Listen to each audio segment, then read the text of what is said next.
لن تزولا قدم ابن آدم، حضور نے خبر دی ہے ابن آدم کے قدم ہل نہیں سکیں گے. جیسے مجرم کھڑا ہوتا ہے کٹہرے کے اندر، اس کٹہرے میں سے ہل نہیں سکو گے حتی یسأل عن خمس، جب تک کہ 5 چیزوں کا حساب نہ لے لیا جائے. وہ 5 چیزیں کیا ہیں؟ کان کھول کر سنیے. عن عمرہ فیما افناہ، عمر کا حساب دو، یہ 80 برس اور 70 برس ہم نے تمہیں دنیا میں دیے، کہاں ضائع کیے. وعن شبابہ فیما ابلاہ، اور خاص طور پر جوانی کا دور، امنگوں کے دن، ولولے ہوتے ہیں، قوت ہوتی ہے، توانائی ہوتی ہے، آدمی چلتے ہوئے زمین پر پاؤں مارتا ہے، قوت جو ہے وہ اپنا اظہار چاہتی ہے. یہ جوانی کہاں گلائی؟ حساب دو، ایک ایک لمحے کا حساب دو. وَعَن مَالِهِ مِنْ أَيْنَ اكْتَسَبَهُ وَفِيمَا أَنْفَقَهُ، ایک ایک پائی کا حساب دو، مال کا کہاں سے کمایا تھا، حلال سے کہ حرام سے، اور کہاں خرچ کیا تھا، گل چھروں میں، عیاشیوں میں، یا نیکی کے کاموں میں، ادائے حقوق میں، اللہ کے دین کے لیے. 4 سوال ہو گئے. 2 زندگی کے بارے میں، ایک زندگی پوری بحیثیت مجموعی کہاں کس کام میں لگائی، اور خاص طور پر شباب کا دور کہاں لگایا. 2 سوال مال کے بارے میں، کمایا کہاں سے، حلال سے کہ حرام سے، جائز سے کہ ناجائز سے، خرچ کہاں کیا. اور آخری سوال وعما عمل فیما علم، جو علم حاصل کیا تھا اس میں عمل کتنا کیا. علم کے انبار لگاتے چلے گئے اور عمل کے آغاز کی بھی نوبت نہ آئی. یہ علم جو ہے یہ اس روز سب سے بڑا وبال بن جائے گا انسان. اتنا علم اور عمل کچھ نہیں، بجائے کہ کریڈٹ کا ذریعہ بنے یہ الٹا ڈیبٹ کا کھاتہ بن جائے گا. یہ جواب دہی کا احساس ہے کہ جس کی وجہ سے انسان کی ٹریجڈی جو ہے وہ دوہری ہے. کوئی حیوان اتنے بوجھ تلے نہیں، مشقت کی، محنت کی، اس زندگی میں ختم ہوئے، اس کے بعد کوئی محاسبہ نہیں. اس کو بھی غالب نے خوب کہا ہے کہ اب تو گھبرا کے یہ کہتے ہیں کہ مر جائیں گے، اور مر کے بھی چین نہ پایا تو کدھر جائیں گے. یہ ہے وہ ہیومن ٹریجڈی. اب میں آپ کو توجہ دلانا چاہتا ہوں، ایک تو گوتم بدھ کا فلسفہ، اس کے فلسفے کا مین تھیم یہ ہے سروم دکھم، آل از پین، آل از سفرنگ. اور اس نے جو بھی اپنی محنت کی یہ تو اللہ ہی بہتر جانتا ہے کہ اسے بعد میں ملا کیا اور کیا نہیں ملا. ایک بات آپ سے عرض کر دوں، گوتم بدھ کے بارے میں ایک بہت جید عالم میرے نزدیک بر صغیر پاک و ہند کے علماء میں، جو اس صدی کے علماء ہیں، ان میں ان کا بہت اونچا مقام ہے، مولانا مناظر احسن گیلانی رحمۃ اللہ علیہ. گیلان قصبہ ہے ایک بہار کا، وہاں کے رہنے والے تھے. ان کی زندگی زیادہ گزری حیدرآباد دکن میں، عثمانیہ یونیورسٹی میں استاد رہے. انہوں نے گوتم بدھ کے بارے میں یہ لکھا ہے کہ میرا یہ گمان ہے کہ وہ بھی اللہ کے نبی تھے، اور اس کی دلیل دی ہے. قرآن مجید میں ایک رسول کا ذکر آتا ہے، ذوالکفل، اور یہ ذوالکفل وہ ہے جس کے بارے میں ہمیں کچھ پتہ نہیں. قرآن مجید میں بھی ایک جگہ ذکر آیا ہے. نمبر 2 یہ کہ کسی حدیث میں اس کی کوئی ہمیں وضاحت نہیں ملتی، نہ حضور سے پوچھا گیا نہ حضور نے اس کی وضاحت فرمائی. اب یہ ذوالکفل ہے کون؟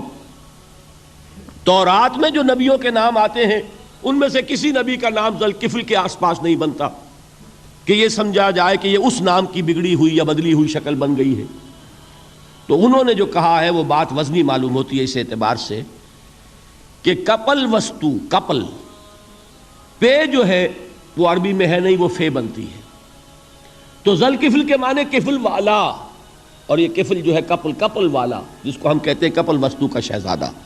تو انہوں نے یہ کہا ہے کہ گوتم بدھ کے بارے میں یہ خیال، یہ میں عرض کر دوں کہ اس کو ہم یقین سے نہیں کہہ سکتے، یہ ان کا گمان ہے، خیال ہے، واللہ عالم کہیں گے ہم، لیکن امکان ضرور موجود ہے. قرآن کہتا ہے وَلِكُلِّ قَوْمٍ ہَادٍ، ہم نے ہر قوم میں ہادی بھیجے. وَإِن مِّن قَرْيَةٍ إِلَّا خَلَا فِيهَا نَذِيرٌ، کوئی بستی ایسی نہیں دنیا میں جس میں کوئی نہ کوئی خبردار کرنے والا نہ آیا ہو. تو یہ ممکن نہیں ہے کہ وہاں نبی نہ آئے ہوں، لیکن ان کی تعلیمات اتنی بدل گئی ہیں کہ ہم ان کو پہچان نہیں سکتے. حضرت مسیح علیہ السلام کی تعلیمات اگر عیسائیوں سے ہم سمجھیں تو کبھی بھی انہیں اللہ کا نبی نہیں مان سکتے. یہ تو قرآن مجید نے آ کر حضرت مسیح علیہ الصلوۃ والسلام کی اصل حقیقت ہمیں بتائی، ورنہ تو خدا کا بیٹا ثالث و ثلاثہ ان کو کیسے ہم مانتے ہیں؟ لیکن یہ کہ قرآن نے بتایا تو جان لیجئے ہو سکتا ہے کہ گوتم بدھ بھی اللہ کے نبی ہوں، لیکن ہو سکتا ہے کہ درجے میں کہیں گے، یقین سے نہیں کہیں۔ بہرحال گوتم بدھ نے اس دکھ، رنج، صدمہ، غم جو انسان کا مقدر ہے اس کا مشاہدہ کیا، اور پھر تپسیائیں کی، علم حاصل کیا، رشیوں منوں کے پاس گیا، اس نے کوشش کی کہ معلوم ہو سیلویشن کا راستہ کون سا ہے، اس دکھ سے نجات پانے کی کوئی سبیل بھی ہے کہ نہیں، اس غم سے، اس نجات سے، اس اندوہ سے انسان کسی طریقے سے چھوٹ سکتا ہے یا نہیں۔ اسی کو سیلویشن کہتے ہیں انگریزی میں، اسی کو ہندی میں نروان کہتے ہیں، اسی کو عربی میں نجات کہتے ہیں۔ ان النجات معلقۃ بمجموع هذه الاشیاء، میں نے امام رازی رحمۃ اللہ علیہ کے الفاظ میں آپ کو وہ لفظ بتایا، نجات کی راہ۔ اچھا، جدید فلسفوں میں جن حضرات کو دلچسپی کی بات ہے انہی کے بارے میں یہ عرض کر رہا ہوں۔ جدید فلسفوں میں بھی ایک فلسفہ ہے وجودیت، ایگزسٹانشلزم۔ آپ نے نام سنا ہوگا سارترے، یہ فرینچ فلسفر، اور اس وقت دنیا میں جو نوجوان نسل ہے وہ بہت زیادہ متاثر ہوئی ہے سارترے کے فلسفے سے۔ کرکیگارڈ پرانے دور میں اور سارترے اس دور میں، ان کے فلسفے کا نام ہے وجودیت، ایگزسٹانشلزم۔ اس کا مرکزی خیال بھی یہی ہے، انسان کے لیے دکھ ہی دکھ ہے، صدمہ ہی صدمہ ہے، رنج ہی رنج ہے۔ صرف یہ ہے کہ کچھ حساس لوگ ہوتے ہیں وہ صدمے کو زیادہ محسوس کرتے ہیں، کچھ ذرا ان کی حس جو ہے وہ کچھ ڈل ہو جاتی ہے، کند ہو جاتی ہے۔ وہ جو غالب کا شعر میں نے آپ کو سنایا کہ مشکلیں اتنی پڑی مجھ پر کہ آساں ہو گئی، ورنہ یہ ہے کہ انسان سوچے تو دکھ ہے۔ اب یہ دکھ جو ہے اس سے نجات کا کوئی راستہ بھی ہے کہ نہیں، یہ کوسچن مارک ہے، جس کا جواب ہے تیسری آیت میں، اِلَّا الَّذِينَ آمَنُوا وَعَمِلُوا الصَّالِحَاتِ وَتَوَاصَوْا بِالْحَقِّ وَتَوَاصَوْا بِالصَّبْرِ۔ جو ایک نا امیدی کی کیفیت طاری ہوتی ہے، وَالْعَصْرِ إِنَّ الْإِنسَانَ لَفِي خُسْرٍ، زمانے کی قسم ہے تمام انسان برباد ہونے والے ہیں، تباہی میں ہیں، گھاٹے میں ہیں، ٹوٹے میں ہیں۔ اس سے جو ایک مایوس کن صورتحال سامنے آتی ہے، اس مایوسی سے نجات دلانے والی آیت ہے تیسری آیت۔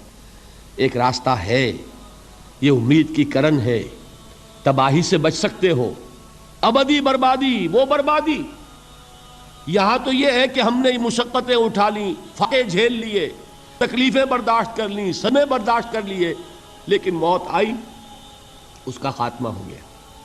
لیکن اس کے بعد اگر خدا نہ خواستہ جہنم میں جھونک دیے گئے، وہ ابد الآباد تک کی، وہ ہمیشہ ہمیشہ کی جلن۔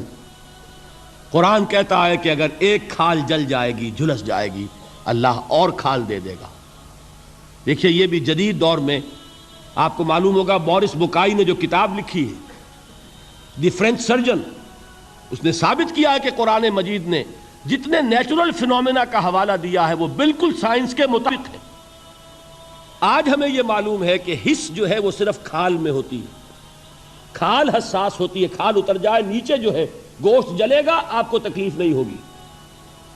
معلوم قرآن نے کہا ہے کہ جب کھالیں ان کی جھلس جائیں گی ہم نئی کھال دے دیں گے، تاکہ وہ سوزش جو ہے، وہ جلن کا احساس برقرار رہے، وہ ختم ہونے نہ پائے۔ حالانکہ اس کی ضرورت نہیں ہے، اگر اندر کا گوشت بھی حس والا ہوتا تو پھر کھال دوبارہ عطا کرنے کی ضرورت نہیں ہے، گوشت جلے گا، اس سے بھی جلن کا اور سوزش کا احساس ہو جائے گا۔ لیکن قرآن کہتا ہے کہ نہیں، کلما نضجت جلودہم بدلنا لہم جلودا غیرہا، جب ان کی کھالیں جھلس جائیں گی، جل جائیں گی، ہم ان کی کھالیں بدل دیں گے تاکہ وہ سوزش برقرار رہے۔ ثم لا يموت فيها ولا يحيا، پھر نہ وہ اس میں جی سکے گا نہ مر سکے گا، نہ زندوں میں ہوگا نہ مردوں میں ہوگا۔ موت کو پکارے گا، کاش کہ موت آ جائے جو مجھے اس مشقت سے اور مشکل سے چھٹکارا دلا دے۔ وہ موت جس سے اس وقت ہم بھاگتے ہیں، اگر خدا نہ خواستہ اس جہنم میں جھونکے گئے تو پھر موت کو پکاریں گے اور موت نہیں آئے گی۔ اس عذاب سے، اس ابدی ناکامی سے، اس خسران سے، اس ابدی ہلاکت سے بچنے کا کوئی راستہ ہے؟ وہ جو میدان حشر میں پکاریں گے لوگ، این المفر، کوئی جائے فرار ہے، کوئی جائے پناہ ہے؟ وہ جائے فرار، وہ جائے پناہ اس دنیا میں اللہ نے ہمیں عطا فرمائی، اسی کا نام صراط مستقیم ہے۔ الا الذین آمنوا وعملوا الصالحات وتواصوا بالحق وتواصوا بالصبر، ایک راستہ ہے۔